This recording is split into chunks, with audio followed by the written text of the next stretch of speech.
warahmatullahi wabarakatuh. Bismillahirrahmanirrahim. Alhamdulillahi nahmaduhu wa nasta'inuhu wa nastaghfiruh wa nastahdihi wa natubu ilayhi wa na'udzu billahi min shururi anfusina wa min sayyiati a'malina. Man yahdihillahu fala mudilla lahu wa man yudlil fala hadiya lahu. Wa ashhadu an la ilaha illallah wahdahu la syarika lahu wa ashhadu anna Muhammadan abduhu wa rasuluh. Wassalatu wassalamu ala rasulillah wa ala alihi wa sahbihi wa man tabi'ahu wa nasarahu wa wala. Rabbi shrah li sadri wa yassir li amri wahlul 'uqdatam min lisani yafqahu qawli. Allahumma la sahla illa ma ja'altahu sahla wa anta taj'alul hazna was-sa'ba idza syi'ta sahla. Allahumma anfa'na bima 'allamtana wa 'allimna ma yanfa'una wa zidna 'ilma ya rabbal alamin. Tuan-tuan, puan-puan muslimin dan muslimat yang dirahmati Allah Ta'ala sekalian, alhamdulillah, syukur kepada Allah Subhanahu wa Ta'ala yang melimpahkan kepada kita rahmat dan nikmat-Nya, taufik dan inayahnya dapat pada malam ini kita bertemu bagi meneruskan kuliah pengajian dari kitab Al-Jannatu wan Nar, surga dan neraka. Semoga kita semua sentiasa diberkati dan dirahmati Allah Subhanahu wa Ta'ala. Pada kali ini kita nak menyambung tajuk contoh dosa dan jenis-jenis siksaan dalam neraka.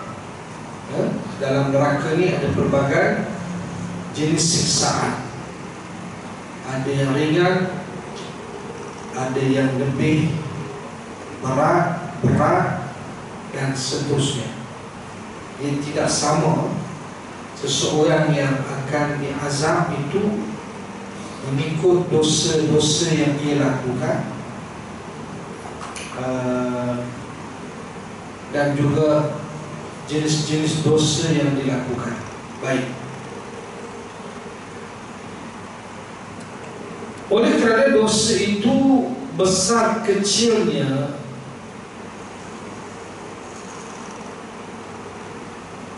ianya mengikut kepada amalan yang dilakukan, maka mereka pun memiliki tahap yang berbeza sesuai dengan berat ringannya amalan yang telah dilakukan manusia. Ada berjenis-jenis tahap neraka dan tahap siksaan. Hadis Nabi menerangkan sebahagian ada yang terkena api sampai ke mata kaki, Maknanya api neraka itu hanya bakar di bahagian mata kaki dia, buku lari ke bawah. Sebagian sampai ke lutut, dibakar sampai ke lutut. Maknanya atas berlutut tidak dibakar. Sebagiannya sampai ke punggung, dibakar api neraka itu. Ada yang sampai ke tulang dada, tulang rusuk ni. Malah ada yang sampai ke leher. Dan ada yang api itu meliputi seluruh badannya, bakar sekalian badannya. Jadi tak sama. Ada yang bakaran itu hanya setakat pukul lari saja ke bawah, ada yang lutut ke bawah, ada yang sampai ke pinggang, sampai ke dada, leher, dan ada yang sampai ditutup sekalian badan dengan api neraka. Siksa neraka yang paling ringan adalah seseorang yang tapak kakinya diberi api, pejak bara api, kemudian otaknya mendidih seperti mendidihnya arak di dalam periuk. Itu yang paling ringan. Pada kata dia hanya dibakar di bahagian buku lari ke bawah, pijak bara api, mendidih sampai ke otak dia, punya panas tak panas. Itu yang paling ringan.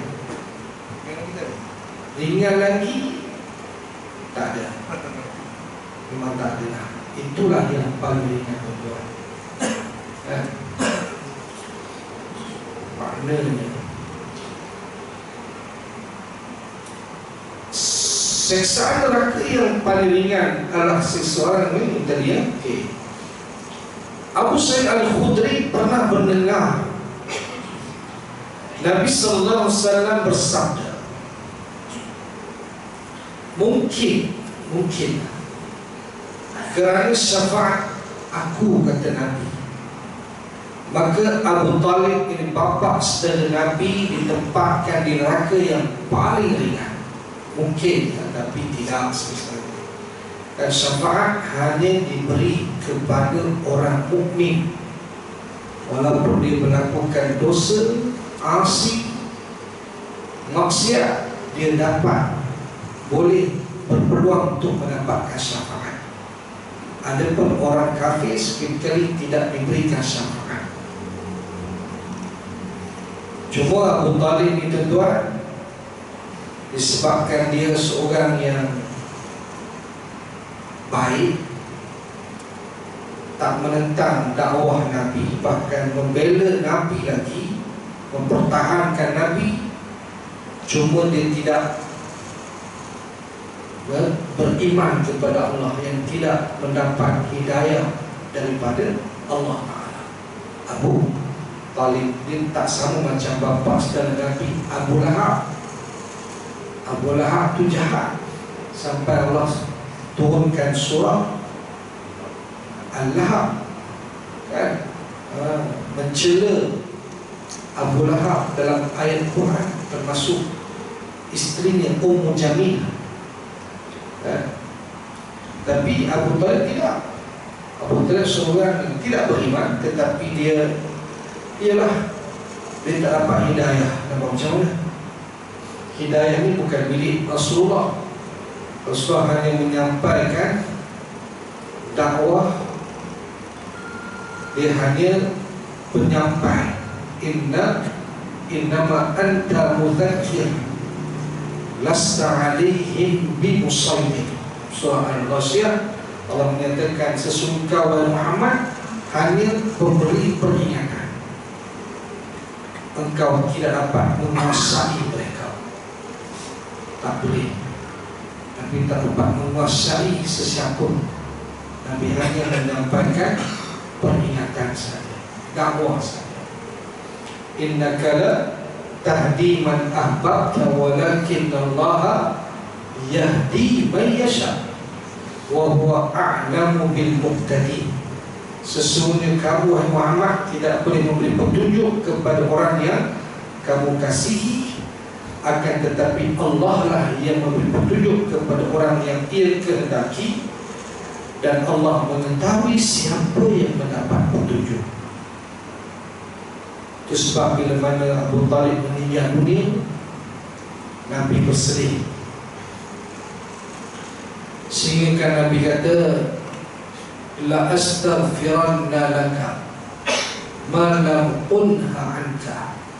Sesungguhnya aku pasti memohon ampunan untukmu selagi aku tidak ditegah melakukan demikian. Sampai tahap dia nak minta ampun bagi pihak Abu Talib. Dia tak nak Abu Talib ni masuk neraka. Tapi apakah daya, Allah turunkan wahyu melarang Nabi memohon ampunan bagi orang-orang musyrik seperti Abu Talib. Maka lin nabiyyi walladzina amanu ay yastaghfiru lil musyrikin walau kanu uli qurba min ba'di ma tabayyana lahum annahum ashabul jahim. Tidak sepatutnya bagi seorang nabi dan orang-orang beriman memohon ampunan bagi orang-orang musyrikin sekalipun mereka itu kaum keluarga kamu yang terdekat, sedang pada jelas bahawasanya mereka itu penghuni neraka jahim. Maka Nabi pun berhenti daripada minta ampun untuk Abu Talib. Kalau bagaimanapun Abu Talib dia tidak beriman dan dimasukkan ke neraka, dan dia mendapat azab yang seringan-ringan dalam neraka, iaitu bijak bara api menggelegak, mendidih otaknya. Itulah yang boleh ringan. Tak ada lagi lah yang boleh ringan. Dengan sebab itulah dia dapat azab yang bermakna kata hanya dibakar di bahagian kaki ya, tapi bahagian badan yang lain tidak dibakar. Abu Talib itu kan disebut ini. Api neraka sampai ke mata kakinya, membuat otaknya mendidih. Hadis riwayat Al-Bukhari dan Muslim. Itu dia. Tapi bagi orang Syiah itu Abu Talib beriman, kan, taksubnya kepada ahli bait, sampai ke kata ayah kepada Ali, ia seorang yang beriman. Ada beriman. Nah, yang jelas ayat yang kita baca tadi pun jelas kan, tuju kepada Nabi dan melarang Nabi untuk minta ampun bagi orang musyrik seperti Abu Talib.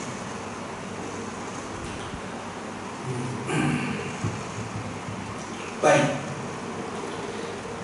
itulah keadaan neraka yang paling ringan, yang seseorang yang tapak kakinya diberikan api, kemudian otaknya mendidih seperti mendidihnya arak dalam periuk.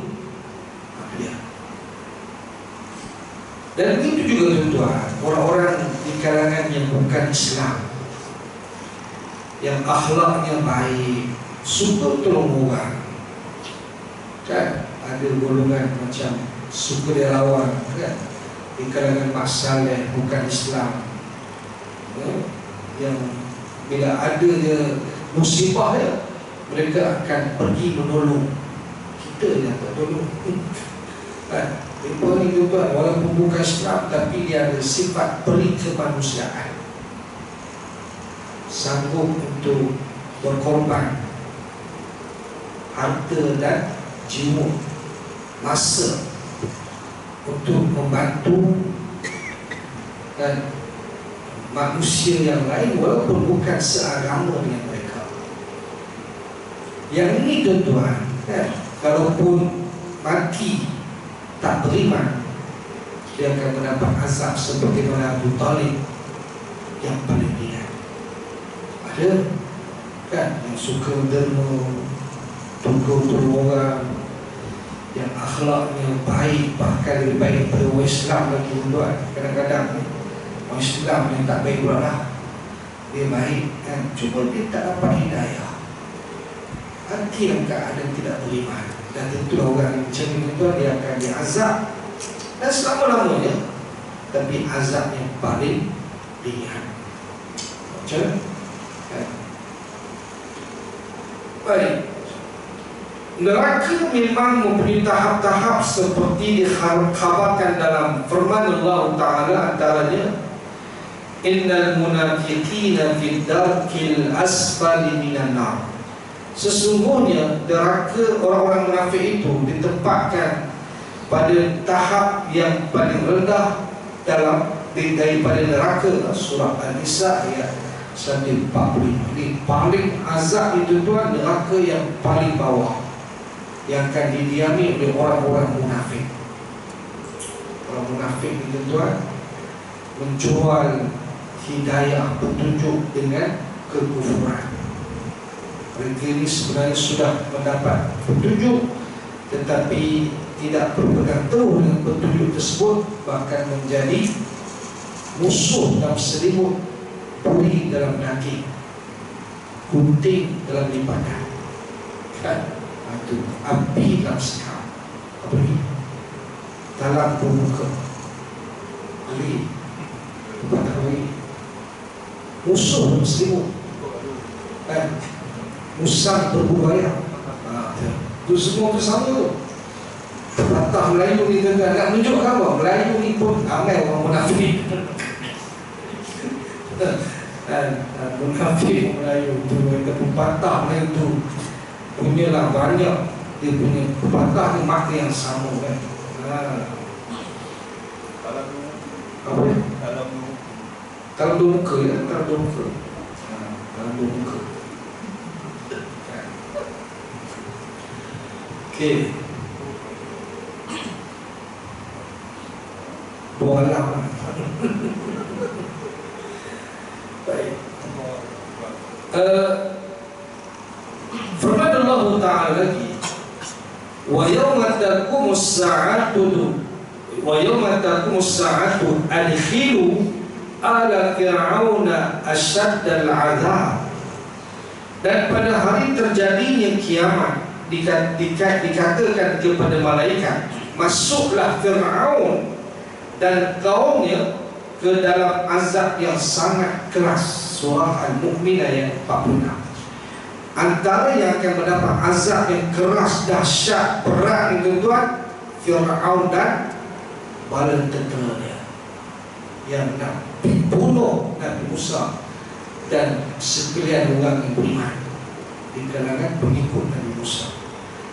Fir'aun itu tu dia akan mendapat azab yang sangat dahsyat di hari akhirat. Kan padanlah kan, dia musuh Islam, musuh Nabi Musa.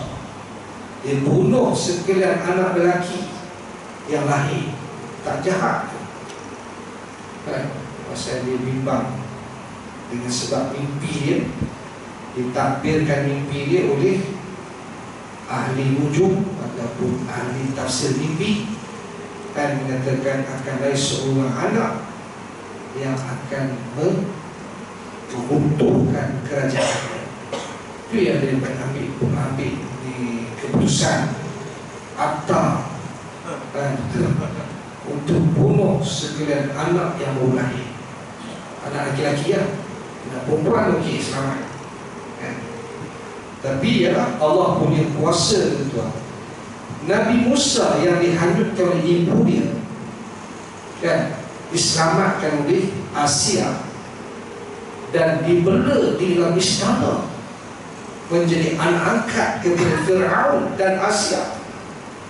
Nabi Musa tuan, bila dia besar, dia lawan Fir'aun ni, tak kena budi langsung kan.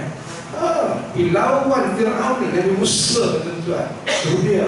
Hak yang nak lawan tu sebenarnya duduk di istana. Itu dia. Itu kerja Allah Ta'ala. Allah nak selamatkan. Sekalian hak dia semua dibunuh, tapi Nabi Musa tak dibunuh tuan. Nampaklah. Itu dia. Betul kan. Maknanya Allah punya kerja kan. boleh. Allah punya kehendak. Siapa boleh halang? Kan? Siapa boleh halang? Allah punya kehendak. Buatlah macam mana pun akta, kan? Tak boleh kawan dengan, kan? Macam mana? Baik.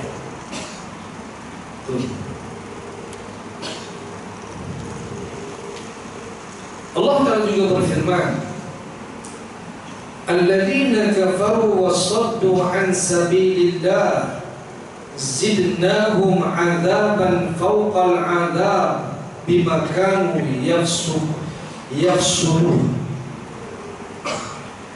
Orang-orang kafir dan yang menghalangi manusia di jalan Allah, kami tumbuhkan kepada mereka seksaan di atas seksaan disebabkan mereka selalu berbuat kerosakan. Surah An-Nahl ayat 88. Ini antara yang akan mendapat azab yang dahsyat, azab ke atas azab. Orang-orang kafir yang menghalang manusia dari jalan Allah. Dan orang kafir, ada orang kafir dia tak halang, kan? Tapi ada orang kafir yang menghalang manusia dari jalan Allah, maka kami tambahkan kepada mereka siksaan di atas siksaan disebabkan mereka selalu berbuat kerosakan. Tambah siksaan demi siksaan, tambah dia tidak berkurang. Memang dahsyat juga azab ni, bukan main-main dia ni. Kekufuran yang murni tidaklah sama dengan kufur kerana derhaka, kerana berbuat kerosakan dan kezaliman. Demikian ulama besar Al-Qurtubi menjelaskan mengenai ayat-ayat ini. Oleh sebab itu siksaan bagi orang-orang kafir murni berbeza kafir yang lain, dan hal itu telah pun dikhabarkan Al-Quran dan hadis. Kita pun telah faham secara jelas bahawa seorang kafir yang cuba membunuh Nabi SAW dan membunuh orang-orang Islam, tahap siksaan yang berbeza dengan seorang kafir yang masih bersikap baik terhadap Nabi SAW dan pengikutnya. Contohnya adalah Abu Talib. Tak sama, kan? Maka tahap siksaan yang akan dikenakan ke atas orang-orang kafir yang nak bunuh Nabi-Nabi, termasuk Nabi Muhammad, orang-orang Islam, dan tentulah akan dahsyat berat yang akan mereka alami, berbanding dengan orang-orang kafir yang tidak ada hasrat untuk membunuh Nabi dan orang-orang Islam, kan? Maka sudah betul dia punya tahap siksaan itu berbeza, tak sama.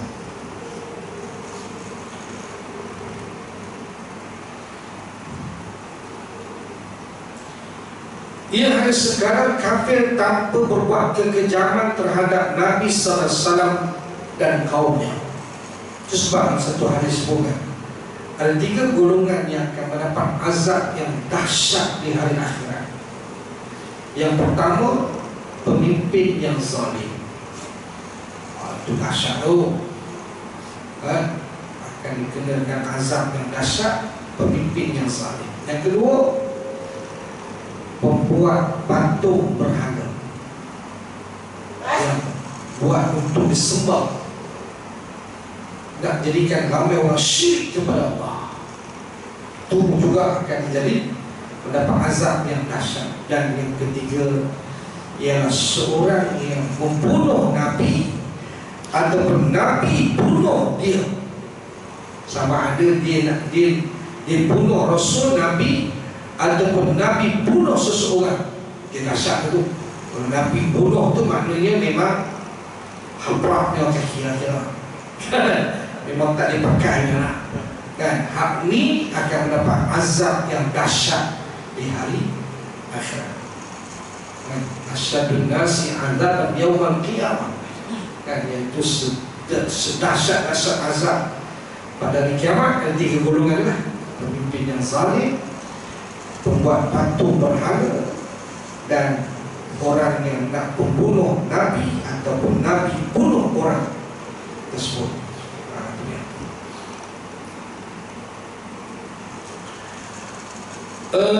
Menurut Ibnu Majah, perbezaan siksaan bagi para penghuni neraka berdasarkan pada perbezaan tahap perbuatan maksiatnya. Ibnu Rajab mengutip ucapan Ibnu Abbas radhiyallahu anhuma, tidaklah sama seksa bagi orang yang membesar-besarkan kekufuran dan mereka yang berbuat kerosakan di muka bumi dengan orang-orang yang sekadar mengajak kepada kekufuran. Diajak kepada kekufuran tak sama dengan orang yang membesar-besarkan kekufuran dan melakukan kerosakan di muka bumi lagi dahsyat. Kemudian Ibnu Rajab menambahkan keterangan bahawa tidak sama siksaan bagi orang-orang yang melakukan dosa besar dengan orang-orang yang berbuat dosa kecil. Tak sama.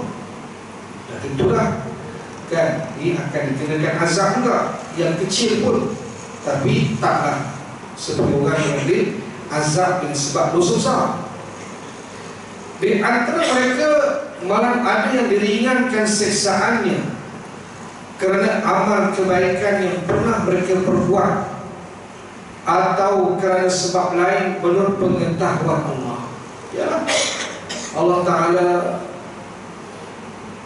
memberikan siksaan yang ringan kepada orang kafir dengan sebab dia banyak buat baik, banyak dia buat kebaikan. Macam Abu Talib lah kan?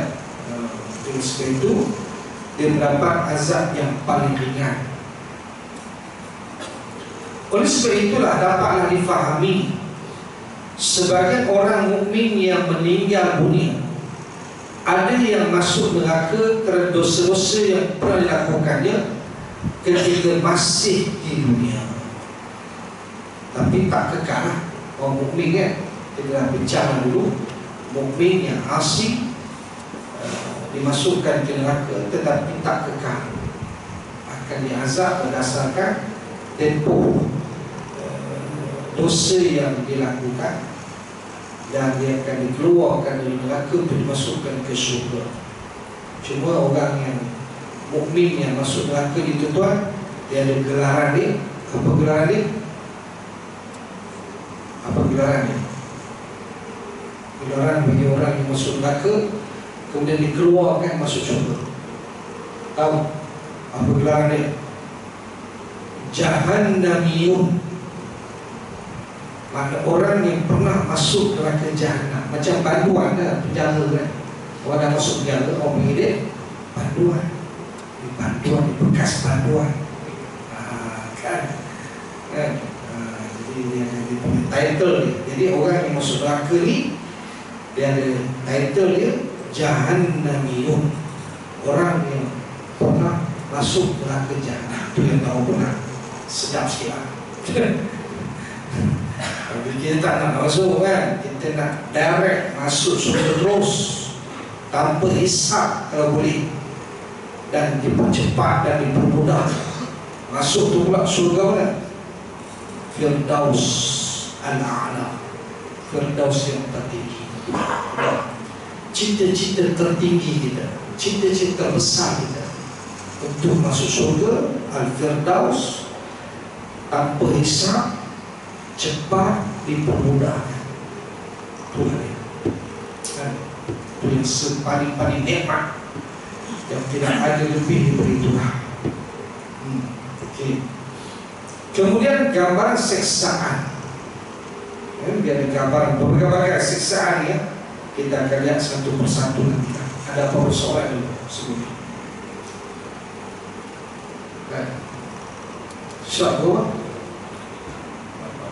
8.30 8 minit ni. Kita buka peluang kalau ada soalan. Ini gambar siksaan ni ada pelbagai. Cuma saya nak respon dengan ayat yang ditanya oleh saudara kita boleh datang ini. Ayat 104 surah Al-Baqarah. Ya ayyuhalladzina amanu la taqulu ra'ina wa qulu dzurna wasma'u wal kafirina 'adzabun alim. Wahai orang-orang yang beriman, peliharalah kami.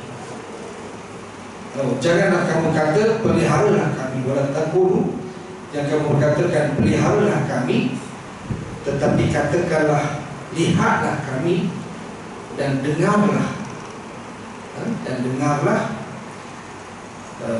dan bagi orang-orang kafir azab yang sangat pedih.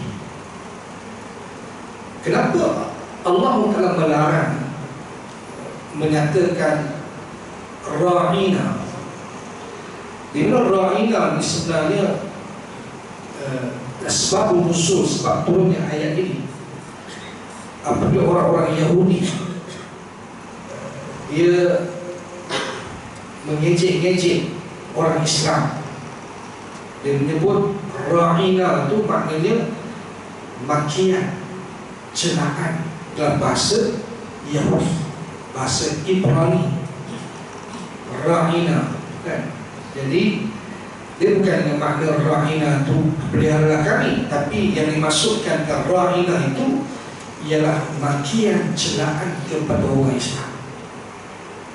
Maka sebab itu dilarang sebut la taqulu ra'ina, tapi katakanlah wa qul dzurna, dan katakanlah lihatlah, kan? Mana lihatlah, bukan peliharalah. Mana pelihara bukan pelihara itu, tapi dengan makna makian, celaan. Ini yang dilemparkan oleh orang-orang Yahudi. Kebetulan Sa'ad bin Mu'az, dia seorang pemimpin di Madinah, dia memahami bahasa Ibrani, maka dia menyatakan ini adalah suatu celaan yang dilemparkan oleh orang Yahudi kepada orang Islam, termasuk Nabi Muhammad SAW. Maka sebab itu tidak disebut ra'ina, sebab dia bermakna makian, cacian, celaan yang tak elok. Itu sebenarnya itu makna ada di sebalik maknanya itu. Itu kata bukan makna peliharalah kami. Memang secara literalnya dia memberi makna janganlah kamu menyebut ra'ina itu dengan makna peliharalah kami, kan? Tak masalah nak pelihara, tapi dengan makna tadi perkataan itu dimaksudkan dengan makian, celaan daripada orang Yahudi. Itu sebenarnya tak disuruh. Wala taqulu ra'ina wa qul dzurna wasma'u, kan? Wal kafirina 'adzabun alim. Itu maknanya. Tersirat Islam makna itu. Ya. Katakan sarkastik. Kasati. Sarkastik. Sarkastik. Oh, itu bahasa apa? Bukti. Tak faham. Saya bukti tak faham. Dia pun hilang macamnya. Dia terhilang tu. Beli pun sebenarnya kan. Dia pergi. Ya, dia ada makna lain lah. Makna lain lah. Ya lah. Kan? Dia macam apa? Ada ni bahasa Melayu kita. Bahasa ni.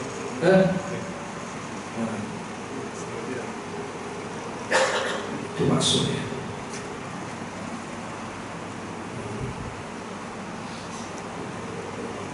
Ya, ada soalan? Ada? Ada soalan ni? Okey. Are you okay? Okey. Ha? Macam lagi. Sini siapa nak? Beach mana? Di kawasan Kota Geria. Ha? Kota Kuning. Oh, Kota Kuning. Calon Melayu kan? Cina. Cina boleh. Ini kawasan Cina India ramai ya. Boleh? Kota Kuning, Cina ramai. Untuk kuning, itu paling mana apa paling? Oh ni apa? Kota Raja lah. Kota Raja. Satu lagi Don. Don dia ada dua kan? Ha? Kota tiga.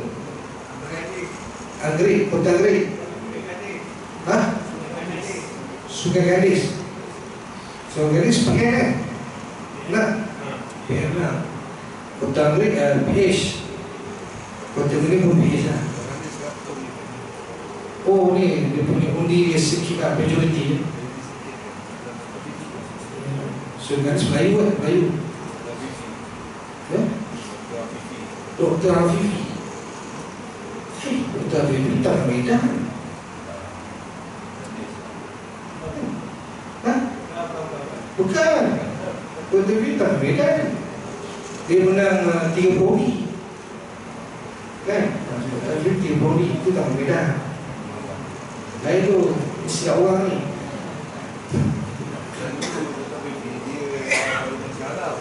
Oh dulu di Bukit Medan. Jadi kalau tidak ada soalan setakat dulu bulan penting pada kebaikan dan manfaat yang kepada itu semua. Aku kau berhala wassalamualaikum subhanakallahumma wa bihamdika asyhadu an la ilaha illa anta astaghfiruka wa atubu ilaik. Wassalamualaikum warahmatullahi wabarakatuh.